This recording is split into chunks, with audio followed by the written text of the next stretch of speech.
This is the 10% Happier Podcast. I'm Dan Harris.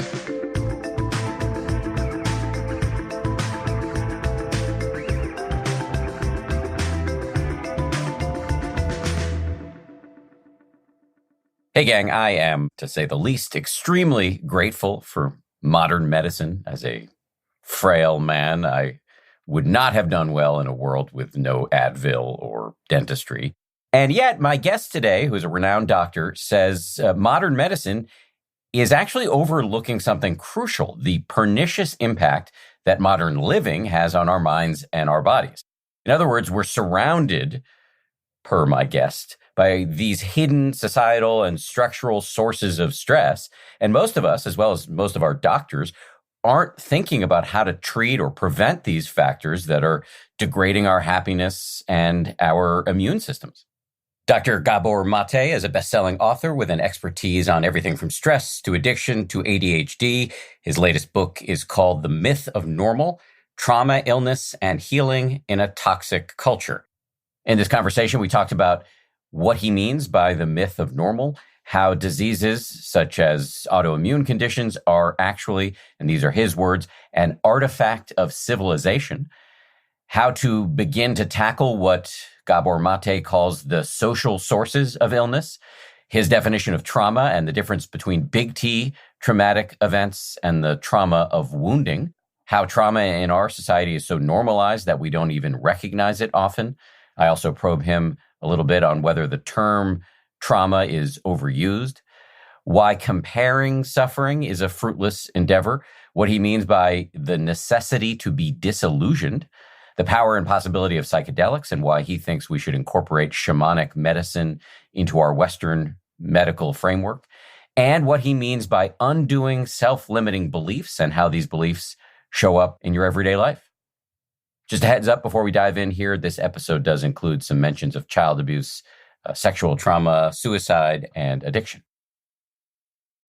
Before we get started with today's episode, something else to say here, which is that meditation is too often sold to us as a solo death march, but I think that's the wrong. Dr. Gabor Mate, welcome to the show. Nice to be with you. Thank you, Dan. What do you mean by the myth of normal? So as a physician, when I look at people's health, life is possible and health is thriving within a range of normal parameters, like a normal body temperature or normal blood acidity or normal blood pressure range. So in that sense, what is normal is also what healthy and natural. But in society, what was considered normal, the things that we're used to, the things that we think have to be the way they are, I'm arguing is neither healthy or natural. So I'm saying that the norm in this society is actually making us sick in many ways. That's the myth of normal. Also to say that then when people have mental or physical health conditions, we call them abnormal. I'm saying those are normal responses to an abnormal situation. I mean, I know something of your personal history, and I don't know what you suffered from when you had your anxiety attack, but as a journalist covering the wars that you'd covered, a certain degree of PTSD would be actually a normal response to abnormal circumstances. So where's the abnormality, in the individual or in the culture? I'm saying it's in the culture. What are the aspects of our culture that you consider, from the historical perspective, the wide perspective of our species, which runs back many millennia, what are you considering abnormal and unhealthy? Well, if you want to know what an elephant is like, if you looked at an elephant in one context, you would say the elephant is a big animal that spends most of the time sleeping, gets up every once in a while to eat, walks around a little bit, and lies down again. That's if we studied an elephant in a zoo. But if we studied the elephant in its natural habitat, we get a very different sense of what an elephant is all about and what their true nature is. Now, human beings have evolved for hundreds of thousands of years. We lived in small band hunter-gatherer groups as communal creatures where the children were with the parents the whole day, where the whole community acted as parents to the kids, where the interests were not individualistic and competitive, but collaborative, communal, and connected. That's the only way we survived. And we lived like that until about 15,000 years ago. So our own species, which has been on the earth for, say, 200,000 years, if that could be expressed in 1 hour, until 5 minutes ago, that's how we lived. And in the conditions that civilization has created, with increasing inequality, increasing gender disparity, increasing isolation, particularly in modern society, loneliness, the belief that human nature is competitive, aggressive, greedy, selfish. These have created conditions which for human beings, it's like studying animals in a zoo under completely artificial conditions that don't meet our essential needs. And in the book, The Myth of Normal, I begin with prenatal life, through birth, through childhood, through all of our cultural manifestations. I'm saying we live in a culture that makes us sick because it sets us against our very needs as human beings. Just a couple of questions. Is it possible that we can idealize our history in what is often referred to as deep time? The hunter-gatherer societies, were they not problematic and patriarchal and violent, and they didn't have good dentistry, et cetera, et cetera? Well, actually, if you look at the people who have researched indigenous peoples in pre-colonial times or non-colonized areas, they tend to live much healthier lives than we do. It's not a question of idealizing. Like indigenous people here in British Columbia, they had slaves.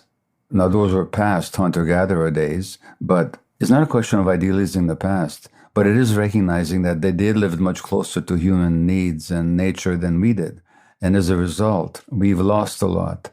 It's not a matter of giving up on the achievements of civilization, science, technology. Those are astonishing accomplishments. But we also have to recognize what we've lost in being disconnected from our own true nature. So we can't idealize the past, nor can we aspire to go back to it, nor should we want to. But let's get conscious about what we're missing in the way that we're living our lives. And in terms of human relationships and interactions and family life and community, they were much more adept than we are. And the way they parented their kids, they were much healthier than the way we parent our kids. For what it's worth, and I'm not sure it's worth much, I very much agree with you on, you call it our true nature, but you could just also call it the way we were designed by nature to live in community, to have these social connections. And it seems quite obvious that much about the structure of modern society is making us sick because it's denying us these sources of happiness and flourishing and well-being that we really need. And yet, as you indicated, there are so many good things about modern society, from semi-jokingly referred to dentistry, but obviously modern medicine, many of the technologies that have improved people's lives and brought people out of poverty, et cetera, et cetera. No, it's not a question of arguing with modern achievements, but given the science, given the awareness, given what we know and what we're capable of, why are so many people living in poverty? Why are so many people going to food banks in North America, in the richest area of the world in the history? Why is there such documentable illness due to inequality? Why is being of color or indigenous in Canada a major health risk? Not just for COVID, but also for malignancy and autoimmune disease and mental health conditions and so on. Why is the rate of suicide amongst young people rising in North America? Why did the United States last year suffer over 100,000 overdose deaths from drugs? Almost twice as many Americans died in 1 year last year from overdoses as died in the Vietnam, Afghan, and Iraqi wars altogether. And the real question is, given all the technology, information, and capabilities that we've garnered, why are we doing so badly? Why are more kids being medicated and diagnosed with all kinds of mental health conditions? You have answered this a little bit, but you just asked a bunch of questions starting with the word why. Can you say a little bit more about why you think we're seeing more addiction, more suicide, more illness? What is going on? Well, when you look at illness, you can look upon it as an individual, maybe genetically determined misfortune. That's one way to look at it. But that doesn't explain anything. And why is this misfortune increasing in the modern world, despite the advances of modern medicine? Why is there more autoimmune disease now? Why in the 1930s there was a gender ratio of multiple sclerosis that was 1-to-1, and now it's 3.5 women for every man? It's clearly not genetic because genes don't change in a population. Why are more kids being diagnosed with ADHD? My fellow physicians basically think that it's a genetic mental health condition.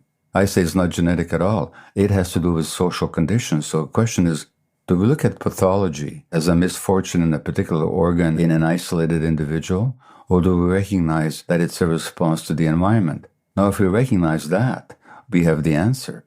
Because emotional stress is a significant physical factor. It's not just an emotional event, it's a physiological event. So that modern science has shown that mind and body cannot be separated. It's one unit. When the things happen emotionally, they happen physiologically. The emotional factors affect our immune system, our hormonal apparatus, our nervous system, our guts, our heart, and so on. So, a study out of Harvard 3 years ago showed that the higher the symptoms of PTSD in a woman, double the risk of ovarian cancer. In other words, the emotions can't be separated. An American study showed that the more depression in a woman, the poorer her prognosis with breast cancer is. So the mind and body can't be separated. And as an American physician, George Engel pointed out in 1977, we are biopsychosocial creatures, which means our biology is inseparable from our social relationships, our psychological dynamics. Now we can look at the source of problems in how we live our lives in a social, psychological context. And the more stressed we are, the more illness of mind and body we're going to have. You want to know why more kids are killing themselves? Why more kids have ADHD? Because conditions of parenting have become so stressed that kids are being left bereft of their emotional needs being met. And that's why they're in despair. And that's why they're tuning out. And that's why they're hyperactive. And that's why they're oppositional. And that's why they have anxiety. So these are normal responses to abnormal circumstances. Or in my own country, Canada, if you're an Indigenous woman, your risk of rheumatoid arthritis is 6 times greater than the average. And women in general have 80% of autoimmune disease. Why? Because they're the most stressed segments of society for all kinds of reasons. And so then the question arises, is it a case of individual pathology, or does it represent a social malaise? And I'm saying that the two cannot be separated. I know objectively privileged people who've gotten very, very sick at a young age. So it can be just a genetic thing or bad luck or whatever, but it also can be a societal thing. No, I would push back against what you just said, if I may. I didn't say that only poor or people of color get sick. I said the risks are higher proportionately. I mentioned earlier, Indigenous women in Canada have 6 times the rate of autoimmune disease of rheumatoid arthritis than that of anybody else. This in a population that before colonization had no rheumatoid arthritis whatsoever. But that doesn't mean that in this society, stress doesn't spare any sector, any segment, any stratum. But I would say that those people that were privileged, economically or socially speaking, who got sick, they had a lot of stress in their lives, including probably childhood trauma. And stress and trauma, scientifically speaking, are documentably significant sources of physical illness because of the mind-body unity. And so you don't have to be poor or of color or oppressed to develop illness. It's just that the more you are oppressed and the more you're stressed, the greater the risk goes up. In this society, if you look at the sources of stress, the scientific studies on stress, what drives physiological stress are loss of control, uncertainty, lack of information, and conflict. And those kind of stresses permeate all strata of this society. So everybody's at risk. This is what I'm trying to get clear on, though, because even in the hunter-gatherer societies, people got sick. And this isn't me pushing back on you. This is me just trying to understand. The illness does happen. You're just saying the odds go up if you are stressed, and the odds of stress go up if you are in a marginalized community. Is that close to accurate? There's a lot of truth to that. But again, if you look at indigenous societies, they didn't used to have autoimmune disease at all. Autoimmune disease is an artifact of civilization. I'll give you an example from South Africa. During apartheid days, when black people moved into the cities from their tribal villages, they began to develop rheumatoid arthritis at much higher rates. So the more alienation, the more disconnection, and the more stress you get, certain kinds of stress, the more illness you're going to have. And now you're having autoimmune diseases in cultures that never used to have them at all due to globalization. In China now, under the impact of industrialization, increased social isolation, the destruction of community, all in the name of economic progress, which has been pretty remarkable in China in the last 40 years or so. They've also developed mental health conditions, ADHD, addictions, and so on. So the real question for all of us is, how can we maintain economic progress, which of course is very unequally distributed, as we both know, and the inequality is rising over the last several decades. But nevertheless, how can we maintain our modern achievements and at the same time also maintain our health? And that's the challenge. You articulate that well, and I want to make a hard run at that question because I know you have a lot to say about it. But before we get there, Let me see if you're open to hitting another issue, which you spent a lot of time on in your new book, which is given that so many aspects of modern life appear to be making us sick, what can we do as individuals, not on a structural level, but as individuals to reclaim, and this is the word you often use, our wholeness? Yes. So the essence of trauma is actually a disconnection from the self. Now, how to say this clearly? That's not in itself a bad thing. Take an extreme example. If I'm being abused as a child, it's unbearable for me to be with the emotional pain and fear and terror of what's happening to me. So to disconnect from myself is a survival mechanism. But it also means that now I am separated from my emotions and from my gut feelings, which put me at risk for stress later on. So those early adaptations that are necessary, like in my case, I talk about my infancy as a Jewish infant under the Nazis, tuning out from the terrible things that were going around me was my way of surviving. Later on, I'm diagnosed with ADHD because I have a hard time staying present because staying present was so painful for me as an infant. And that's happening when my brain is developing. So that absent-mindedness, that tuning out gets programmed into my brain, because that's another piece of news that unfortunately science has established, what medical practice doesn't appreciate, is that the human brain is shaped by our emotional interactions with the environment. And so the essence of trauma is that disconnection from the self, which at the time served a survival function, but later on it becomes a problem. And so, you live in New York, I live in Canada, it gets pretty cold in the wintertime. We adapt to that by putting on warm clothing. But what would happen to us if in the heat of the summer we're still wearing that warm clothing that we donned in the wintertime? It would make us sick. So the same adaptations that in the one context helped us now will undermine our health. That's the nature of traumatic adaptations in childhood, is that they're necessary for immediate survival, but then they create pathology later on. And so the individual task is to reconnect with the self that trauma disconnected from us. That's a shorthand way of saying something that I spend many chapters in the book on, outlining the pathways to wholeness. In fact, if you look at the word health itself, the source of the word health is an Anglo-Saxon word for wholeness. And in Hungarian, which is my mother tongue, literally to say health is to say wholeness. And so, yes, health does mean coming back to ourselves. I think it's worth getting specific about definitions. When you say trauma, what do you mean and how universal is it? Because I've had plenty of illness in my life, not catastrophic, but I don't think by my layman understanding of trauma that I've ever experienced it. And I think there are probably a lot of people listening to this who have experienced trauma for sure, and others who don't see themselves in that word.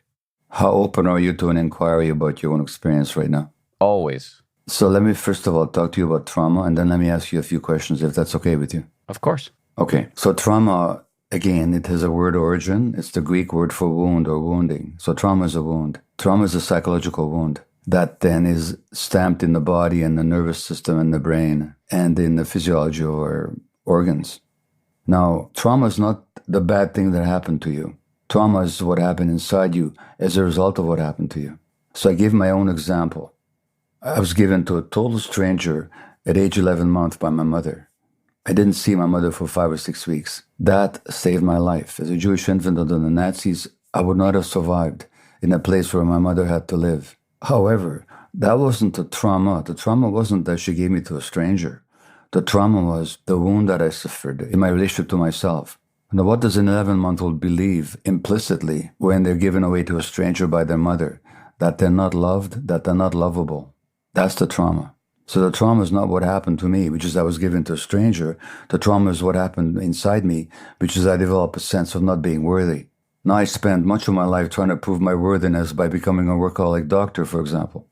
Now, there are two kinds of traumatic events. What I call big T traumas, which is the documented and much studied adverse childhood experiences such as physical, sexual, or emotional abuse, parent dying, addiction in a family, violence in a family, neglect, a parent being jailed. These are all imposed traumas in the child. And you can study them proportionately. The more of them a child experiences, the greater the risk for addiction, for mental health problems, for autoimmune disease, for malignancy, and all kinds of other issues. That's the big T traumatic events. But there's another kind of trauma, of wounding. Keep in mind that trauma means wounding. And not because terrible things happen to children, but the good things that should have happened that didn't happen. Human children are born with certain needs. And in the book, I outline what their essential needs are. I can hurt you by doing bad things to you, but I can also hurt you by denying your needs. So that's trauma. In this society, hardly anybody escapes that because of the way we raise children is so estranged from what the human child actually needs. With that little introduction, if I can ask you a few questions, okay? Of course. I appreciate the introduction, just to say. Okay. Anybody ever hit you as a kid? I was spanked occasionally, yes.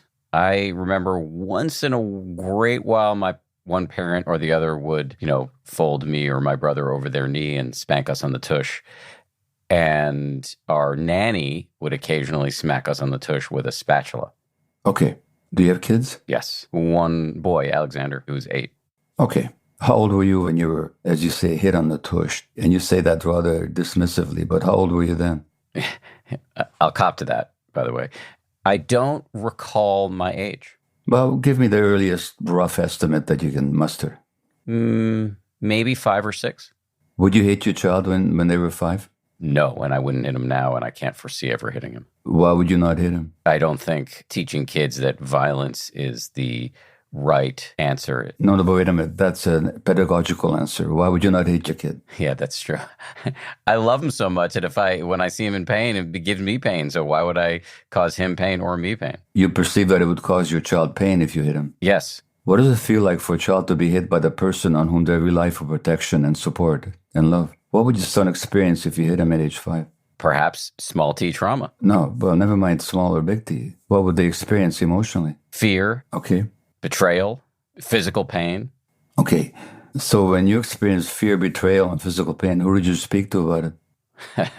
You would talk to your parents, ideally. No, I'm asking, who did you speak to about it? Oh, me?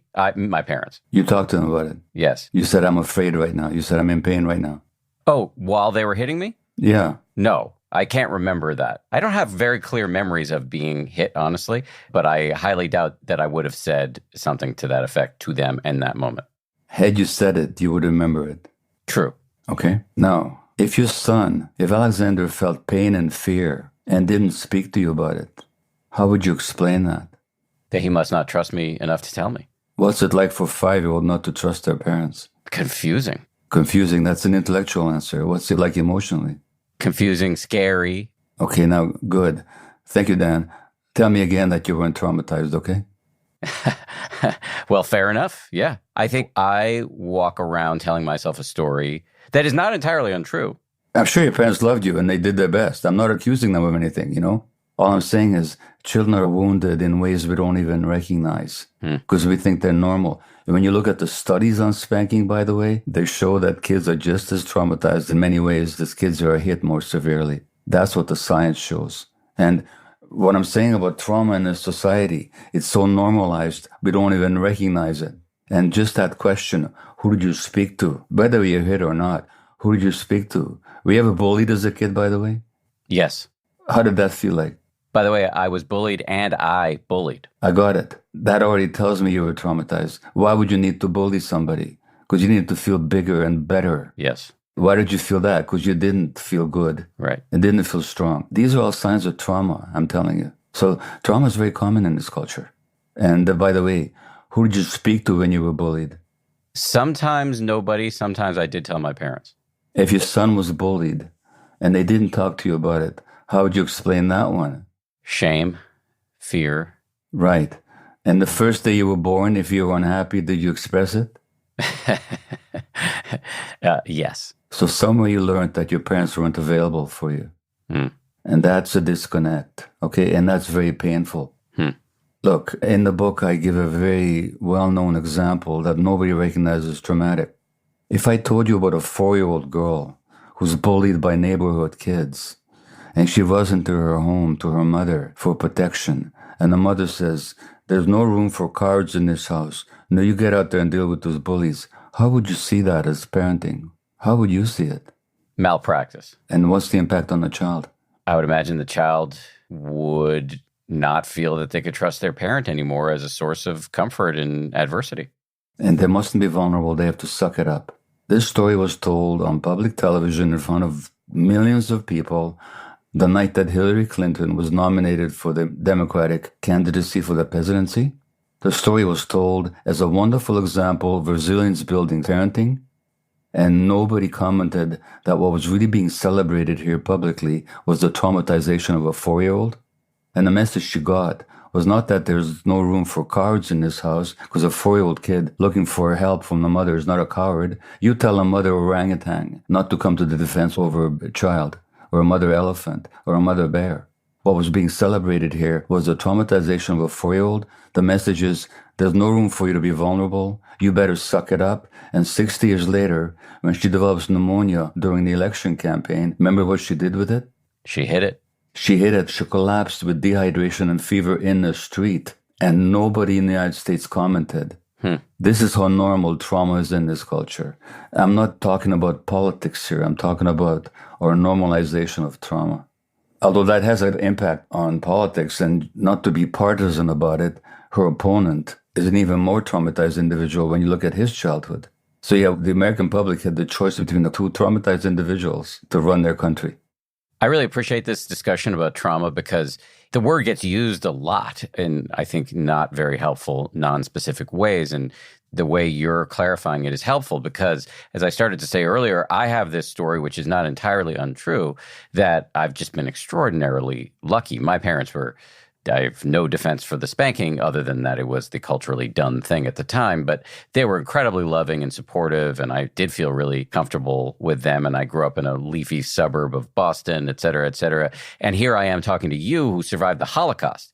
And so by contrast, my story to myself is, you have no business associating yourself with trauma.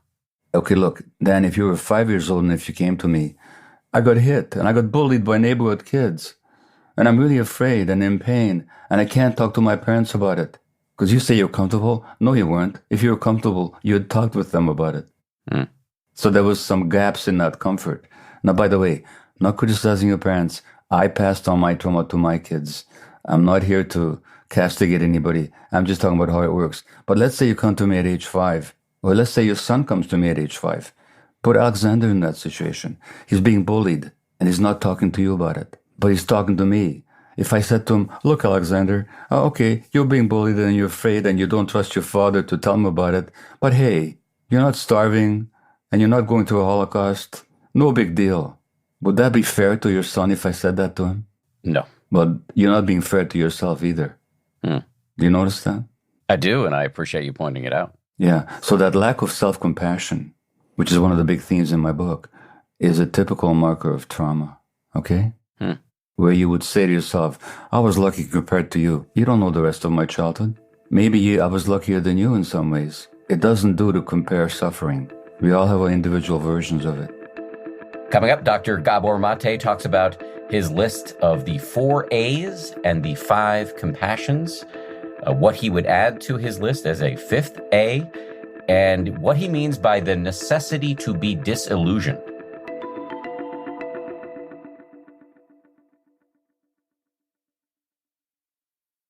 If you've been wanting a straighter smile but are put off by the thought of the endless trips to the dentist or the high cost of braces, then I know just what you need. Bite. Bite offers clear teeth aligners that allow you to transform your smile from the comfort of your home. Bite clear aligners are doctor-directed and delivered right to your doorstep. Just take an impression mold of your mouth, preview your 3D smile, and order your all-day or at-night aligners. Yes, it really is that simple. Best of all is that they're thousands less than braces, have monthly financing options, and even take insurance. Spring is a time for new beginnings. Start your smile journey today. Go to byte.com and use code WONDERY at checkout to get your at-home impression kit for just $14.95. That's code WONDERY at byte.com for over 80% off your impression kit. Trying to grab all the groceries in one trip? Oof, not how you would have done that. You know sometimes less is more. Like when you drive less and save with the USAA annual mileage discount. USAA. Get a quote today. You have done a lot of great foundational work in this conversation up until this point. If you're cool with it, I'd like to go back to, if the world is making us sick, how do we thrive? And you dedicate a lot of time to this in your book. If it's okay with you, I'd like to start with one of the areas where you start, which is the 4 A's and the 5 compassions. Can you unpack the 4 A's and 5 compassions for us? Sure. So, in my work as a physician, both in family practice and in palliative care work and also in addiction medicine, I came to understand that people's emotional patterns are inseparable from their physiology. Nobody taught me this in medical school, but then there's all this incredible scientific research showing exactly the same thing, which also means that if we gain some emotional intelligence and balance, that can positively affect our physiology as well. So some of the principles of emotional healing are what I call the 4 A's. And by the way, if I were to write a book over again, I would put in the fifth one. The 4 A's are agency. In other words, we take charge of ourselves. We no longer are just subject to the experts or to our own unconscious emotional dynamics. We take charge. So when people get sick, don't just assume that you've had this misfortune and this genetic bad luck, but that, yeah, there are things about your life that you can change, that you can gain agency over. That's going to promote your health. So that's agency. Then there's acceptance, which is simply recognizing how things are, not tolerating how things are, but accepting that this is how it is now. There was a study out of Massachusetts that looked at 2,000 women over a 10-year period. Those women that are unhappily married and didn't talk about their feelings were 4 times as likely to die as those women who are unhappily married who did express their emotions. So those women who talked about their feelings, they accepted reality. They didn't necessarily like it, but they accepted that this is how it is, and they were willing to talk about it. So that's acceptance. Now, authenticity is an essential theme in my book because, as I pointed out earlier in our conversation, that disconnecting from ourselves, our authentic selves, is the essence of trauma. So reconnecting. How many times are people afraid to say no to other people because they're afraid of offending somebody? They want to say no to some task or some expectation, some demand of the world, but they're too concerned with fitting in. So they don't say no. They're not being authentic. That's going to cost you. When you don't say no, that's going to cost your body and your mind. You're going to pay a heavy price for that little no that you didn't say. When people don't know how to say no, their bodies will do it for them in the form of illness. So authenticity, connection with ourselves, and then healthy anger. If I were to get rude with you right now, or if I turn the conversation into kind of an aggressive assault on your psyche, one of your healthy responses would be anger. No, you don't do that. Healthy anger is a boundary defense. We have a circuit in our brain for anger. Nature gave that to us for a good reason. It's to maintain our boundaries. But in some families, my parents listen to the advice of certain stupid psychologists who tell parents that angry kids should be punished and should be given a timeout. The child gets the message that if I'm angry, I'm not acceptable to my parents. But if I'm not acceptable to my parents, I can't live. So in order to be acceptable, I have to suppress my anger. Now, given the scientifically proven and documented and over-documented unity of emotions and the immune system, when you suppress your anger, you're also suppressing your immune system. And that makes you more prone for autoimmune disease where the immune system turns against you. By the way, that's why women get 80% of autoimmune disease, because who's in this society taught more than other people to suppress their healthy anger and to fit in and to be nice and to be accommodating and to be peacemakers and to absorb the stresses of other people? So healthy anger is the 4th A. I'm not criticizing women, by the way. I'm saying that's a cultural artifact. And the great American black writer James Baldwin said that to be black in the States is to live in a place of suppressed anger. Why do you think black men have a much higher rate of high blood pressure? It's got nothing to do with genetics. Their African relatives don't have high blood pressure. It's because of the suppressed anger very often, the suppressed tension, hypertension. So anger has a huge role in health. I'm talking about healthy anger. I'm not talking about rage. I'm not talking about losing it. That's also unhealthy. I'm talking about healthy boundary-setting anger. Because anger is a boundary defense. What's the immune system? It's a boundary defense.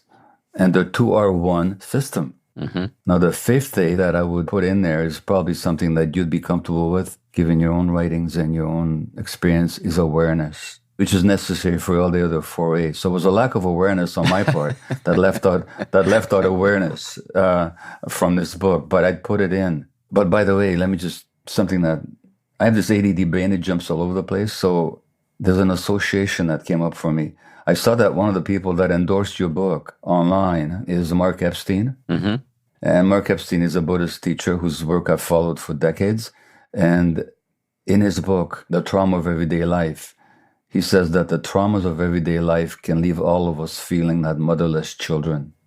And he was actually basically talking about the ubiquity of trauma in this culture, just as I talk about it. But he's certainly somebody that advocates awareness and mindfulness, as one of the healing modalities. Massive figure in my own life, Mark Epstein, and a great friend.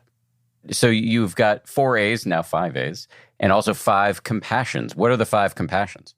So a great spiritual teacher of mine, A.H. Alma's, said once that only in the presence of compassion will people allow themselves to see the truth. And Anton Chekhov, the great writer and playwright, he also trained as a medical doctor. And he also said that compassion is the healing agent. Now, why is that the case? What I'm talking about is painful stuff. Trauma is painful stuff. I mean, I've said some stuff to you that if you really think about it, might bring us some pain in you. Indeed. Now, only in the presence of compassion will people allow themselves to see the truth. Now, what is compassion? So I've distinguished 5 levels of compassion in my own therapeutic work with myself and others. First of all, what I call ordinary human compassion, which by ordinary, I don't mean mundane or useless. I just mean our capacity to recognize the suffering of other people and to feel bad when other people suffer. If I see a homeless person, I should feel bad. And most people do. So that's the level of ordinary human compassion. Compassion means suffering, calm means with. So compassion means being able to be with the suffering of other people in an empathic way. That's the first level of compassion. I worked in Vancouver's downtown east side with North America's most concentrated area of drug use. The people in Vancouver, if you've been to the downtown east side, you don't see anything like that anywhere in North America in terms of the outdoor drug market, the people using the desperation. The poverty, the illness, and so on. And it's not enough to feel bad for them. The second level of compassion is what I call the compassion of understanding. You also have to understand why they're that way. Now, if you look at addiction in general, and specifically of the people on downtown east side, they all suffered significant trauma. Over a 12-year period when I worked there, with hundreds of female patients, not one had not been sexually abused as a child. So it's not enough for me to feel bad that they're suffering. I should ask, why are they suffering? Oh, they were traumatized. Their drug use is just a desperate attempt to soothe the pain. That's what it is. And so that's the compassion of understanding.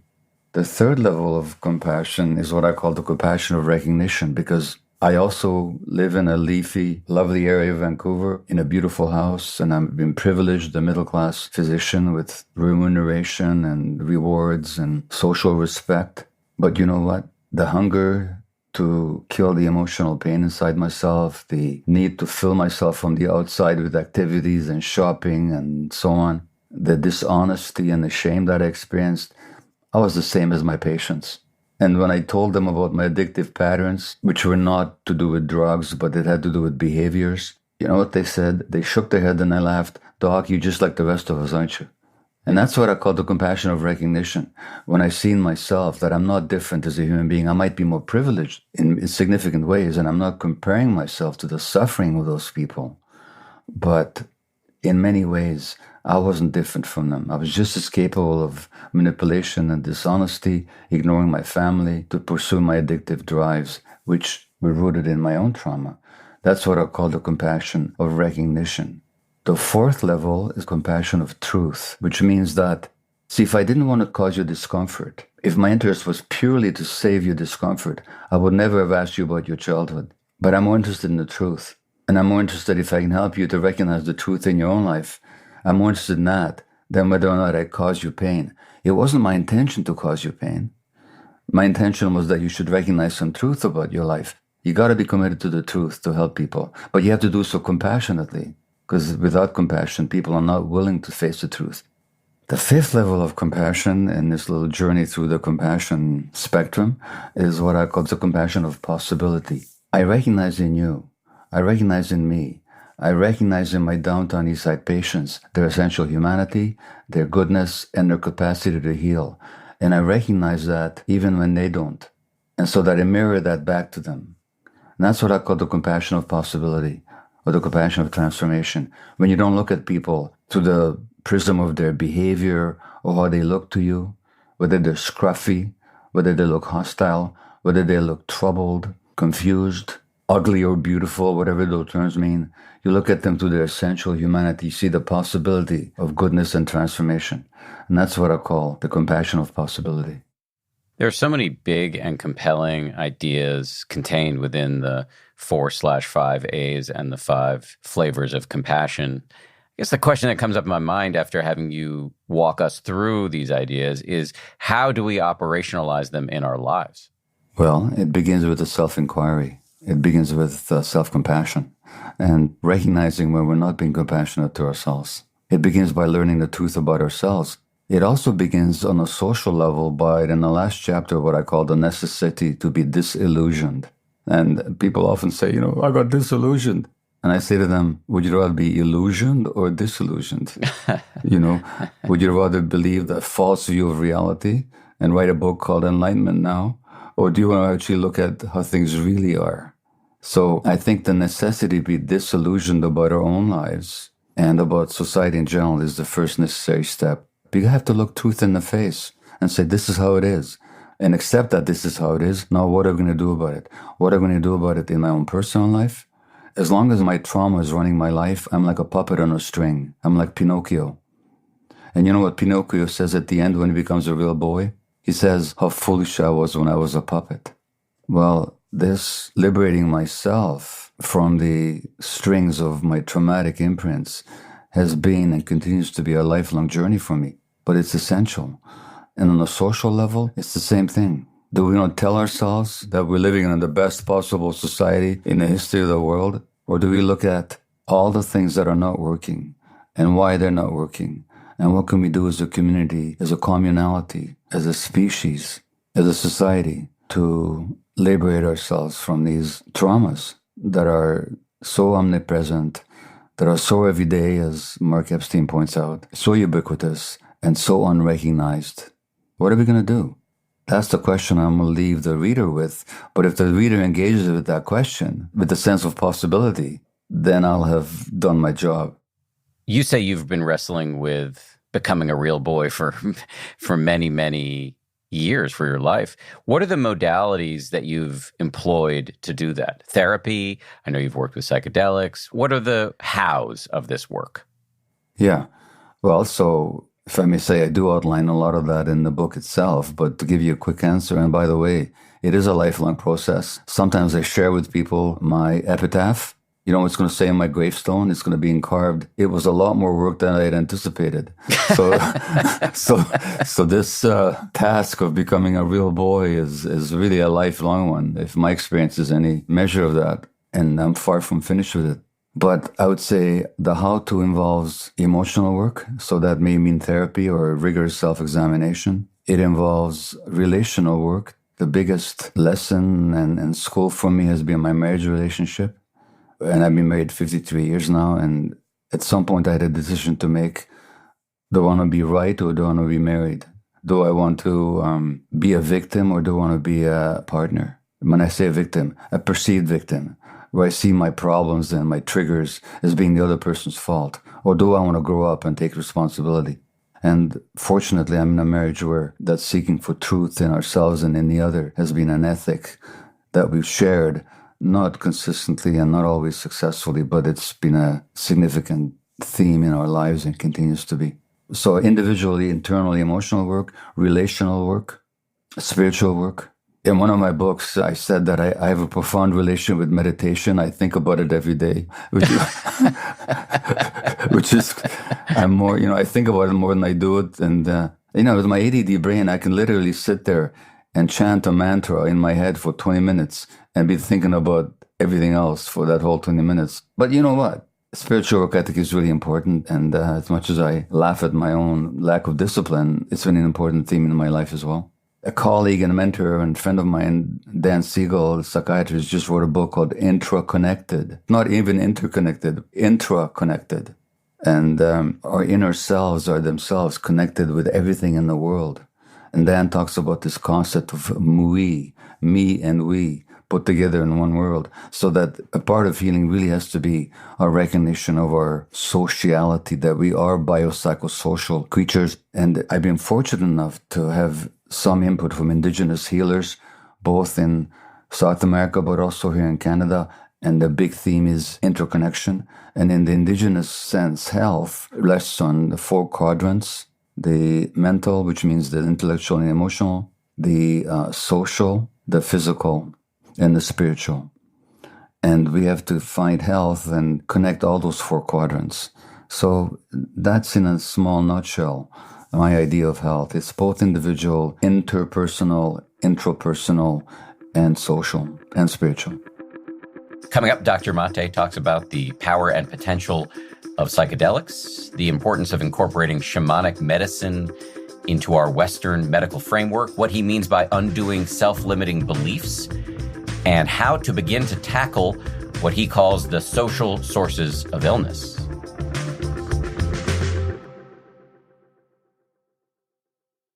Hello there, podcast listeners. My name is Justin Long. I'm an actor, but I also have a podcast called Life is Short. I've been doing it for a couple years with my brother Christian. We've been having so much fun, in fact, that we decided to do another one, a spin-off show. We should say what the name is, right? Oh, yeah, it's called Life is Shorter. It's a very important part of this promo. And that's my brother. That's him. That's Christian. And he keeps me honest, and he is critical in a very positive way, I would say. He's a brother. He's my brother. And I like to hit all the information. I like to hit all the points. Yes. And most important of which is the name of our spin-off podcast called Life is Shorter. It's a spin-off on Life is Short. So if you like puns and podcasts and brothers and us, then you might want to listen on Friday. Yeah. If you'd like to hear more of this banter, check out Life is Shorter every Friday, wherever you're getting your podcasts, wherever you're listening to this. Even the Rich is a podcast from Wondery that tells the jaw-dropping stories about the tumultuous lives of the world's elite, from the greatest family dynasties to pop culture superstars. Having unimaginable wealth unlocks a world of which most of us could only dream. But once you get past the red carpet galas and private jet vacations, there can be a darker side. The most recent season of Even the Rich explored Lucille Ball's meteoric rise to fame as the first female sitcom star and studio exec, despite periods of soul-crushing rejection and a husband with a wandering eye. There's also a season about Madonna, an American icon in more ways than one. Though from humble beginnings, she transformed herself into the material girl and became not only the biggest pop star on the planet, but the world's #1 trendsetter. Another explores the life of the legendary Dolly Parton, who began her career as a poor girl from rural Tennessee with a big heart and an even bigger dream. But even Dolly's yellow brick road was checkered with struggles. Follow Even the Rich wherever you get your podcasts. You can listen ad-free on the Amazon Music or Wondery app. I believe you've said, and please correct me if I'm wrong, that your work with psychedelics has helped make you kind of lighter over time. Yeah. If that's true, what's the mechanism? So Sigmund Freud once said that dreams are the royal road to the unconscious, because during the dream state, your conscious mind goes to sleep and the childhood emotional circuits wake up and they tell you what you're carrying on your unconscious. Now, I would say that psychedelics are the royal road to the unconscious. Because, again, well, we have to parenthesize this. This has to be in the right setting, with the right guidance, the right leadership. This is not, you take some substance and off you go. I don't recommend it. As a physician and healer, I've worked with psychedelics for about over a dozen years now. And I've seen what they can do for physical illness, for addictions, for mental health conditions. Very powerful healing possibilities. Why? Because the psychedelics, in the right context, with the right guidance, they remove the membrane between the conscious and the unconscious. So you get to see all the stuff that you're carrying unconsciously, that without your awareness run your life. The fear, the hatred, the panic, the anger that you've suppressed or separated from. Psychedelics also make it possible for you to see your true, essential, connected, loving nature, which subverts your sense of an individual, aggressive, competitive individualist. So they can show you the difficult stuff that you're carrying. They can also show you the beauty that we all share, the oneness. Now, shamanic medicine, the shamans are trained in ways that Western physicians can't even dream about. This is not to say that they're better. If I broke my leg or if I needed a valve replacement in my heart, I wouldn't go to a shaman. I don't want to go to a Western medical doctor, But there are huge areas of health that Western medicine doesn't know what to do with, which comes to chronic mental health and chronic physical health issues. The best we can do is to mitigate the symptoms. Traditional medicines, shamanic medicines, have a lot to offer. They're not the panacea, and it's not one or the other. It's a question of recognizing value where we see it. So when shamans in the jungle worked with me, they saw things about me in one night of chanting without asking me a single question. And they saw right into my soul and what I needed in ways that 10 million Western trained physicians couldn't have done over 10 million years. So I don't want to idealize psychedelics, and I'm not an evangelist for them, but I've seen their possibilities, and they're immense. So I'm with those many others who are advocating for their rational use, their research, and as we come to understand them, their incorporation into our healing armamentarium. When it comes to healing, there's another process that you recommend in the book, and it has to do with, I believe your term is undoing self-limiting beliefs. What's that about? Well, so my mother gives me to a stranger in the street of Budapest. I conclude from that I'm not lovable and I'm not wanted. What else could I conclude? So then, 35 years later, I'm a workaholic medical doctor. Why am I a workaholic? Because if I believe I'm not important and I'm not lovable, one way to make yourself lovable and important is to go to medical school. Now they're going to want you all the time. When they're sick, when they're being born, when they're dying, they're going to want you all the time. So you get to prove to yourself how lovable you are, how important you are. But the very fact that I'm not lovable just because I'm a human being and that I'm not important just because I exist, that's a limiting belief. Because the fact is, we're all lovable because we're human beings. We're all just, we're born that way. I shouldn't have to prove to anybody that I'm important. If I should have a stroke tonight and I couldn't work anymore, I couldn't speak anymore, does my importance of a human being diminish by one iota? No, it doesn't. And so that fact that I'm not important, that's a limiting belief imposed by trauma.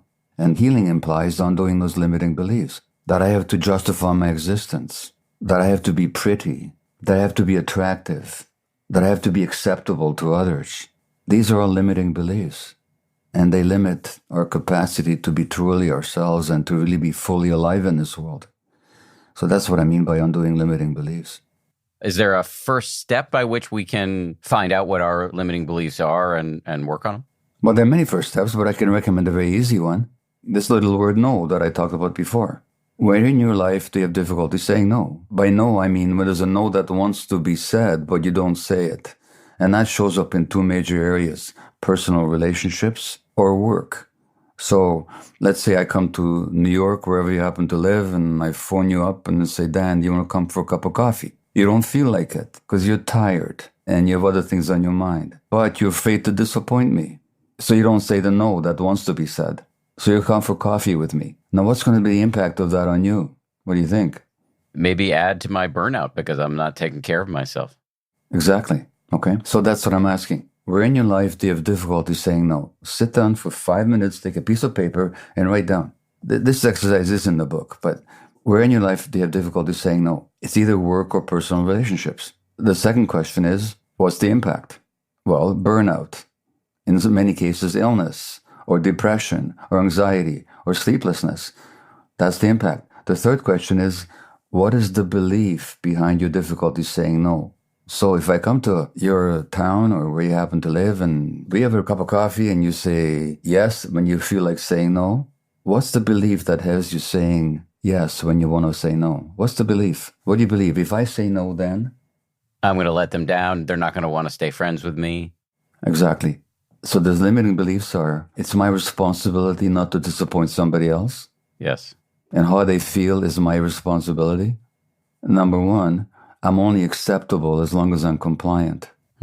I can't be myself in this relationship because if I'm myself, they won't like me. It's that simple, people. So start with that question. Now, there's other questions that follow, and there's a chapter on this in the book, but just that question of where do I have difficulty saying no? What is the impact? What is the belief? I'm told that has changed the life of a lot of people. I believe that. I mean, even in just my cursory beginning investigation in the interstices of your sentences here, that I can see that that's a rich field for exploration for myself. We're in the home stretch here, so I do want to make sure I get back to a question, and you dedicate a lot of time to this in the book. So this is a big question. But if you can give us a sense of what can we do structurally to keep the beautiful and mind-boggling conveniences and technologies of modern life while making sure we create a society where people aren't continuing to get sick psychologically, physiologically, and both? Yeah. Well, we have to tackle the social sources of illness, which documentably is inequality, is racism, is a belief in human nature as competitive, aggressive, selfish, greedy, and individualistic. None of that is true. We have to incorporate trauma education. All the discussion that we had today on the mind-body unity and trauma and the impact of trauma on human health, the average medical student doesn't hear a single lecture about any of this in all their education. Incredible. This is in the face of all the science. We have to incorporate trauma education into education. All these kids who have troubled behaviors with ADHD and oppositionality and bullying and being bullied, learning problems, behavior problems, they're all acting out markers of trauma. But average teacher sees them only as behavior problems to be corrected and controlled and suppressed. We have to introduce trauma education into the education of our pedagogues. In Canada, 50% of the women in jail are Indigenous. Indigenous women make up 6% of our female population. 30% of the people in our jails are Indigenous. They make up 5% of our population. Why? Because they're the most traumatized segment of our population by colonialism, by ongoing racism, by the residential schools and all their horrors, by the abduction of the children from their homes, by the state and the church that went on for over 100 years in Canada. And there are similar dynamics in the States. Of course, in the States, you also have the history and the legacy of slavery and so on. And yet the average lawyer never hears a single lecture on trauma. Can you believe it? But they don't. And if you do the research on who's in jail, traumatized people, for the most part. We punish people for being traumatized. So let's get trauma conscious. That's achievable, doable. All the science is there, all the evidence is there. We have to turn our attention to that. This has been a fascinating discussion. I usually conclude with two questions. One is there something I should have asked but didn't? You know, the conversation has been so wide-ranging and so deep, and thanks to your willingness and courage, so personal that really I can't think of a single thing that we haven't talked about at this point. I appreciate that. If you'll bear with me, because many of my guests don't like doing this, but I'm going to try to push you a little bit to plug your book, any previous books, anything else you're putting out into the universe. For listeners who want to learn more from you, how can they do so? Well, thank you. So the book is called The Myth of Normal, Trauma, Illness, and Healing in a Toxic Culture. The book is being published in almost 30 languages internationally. It's been an 8-week New York Times bestseller. I have 4 other books. My first one was on ADHD. When I was diagnosed with it, it's called Scattered Minds, a look at the origins and healing of attention deficit disorder, in which I argue that it's not this inherited disease, but a response to the environment, and it can be healed that way. My book, When the Body Says No, the relationship between stress and illness, emotional stress and physical illness. My book on addiction is called In the Realm of Hungry Ghosts, Close Encounters with Addiction, in which I point out that addiction is not an inherited disease or a disease at all, and certainly not a choice, but it's a response to trauma. And Hold On to Your Kids, Why Parents Need to Matter More Than Peers, which I really beg you to read, Dan, because it's a really important parenting book.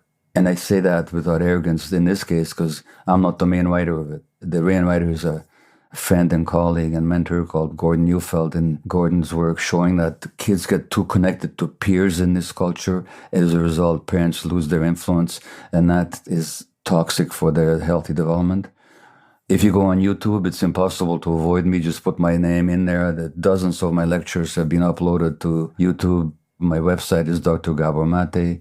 My Instagram handle, whatever Instagram is, I never go on Instagram. My daughter handles it for me, but it's Gabor Mate, MD. I have a Twitter handle, apparently. Again, I don't deal in Twitter, but you can find me there as well. And there's a documentary about my work called The Wisdom of Trauma, which you can access online, thewisdomoftrauma.com. I'm easy to find, and I hope you look for me. Dr. Mate, I'm grateful to you for your time. Thank you. And for you, thank you very much. Thank you again to Dr. Gabor Mate. Thank you to you for listening. If you feel so inclined, it would be awesome if you could leave us a rating and a review. 5 stars if you're up for it. And finally, thank you to everybody who worked so incredibly hard on this show. 10% Happier is produced by DJ Kashmir, Gabrielle Zuckerman, Justine Davey, Lauren Smith, and Tara Anderson. Our supervising producer is Marissa Schneiderman, and Kimmy Regler is our managing producer. Scoring and mixing by Peter Bonaventure of Ultraviolet Audio. Nick Thorburn of the great indie rock band Islands wrote our theme. We'll see you all on Friday for a bonus.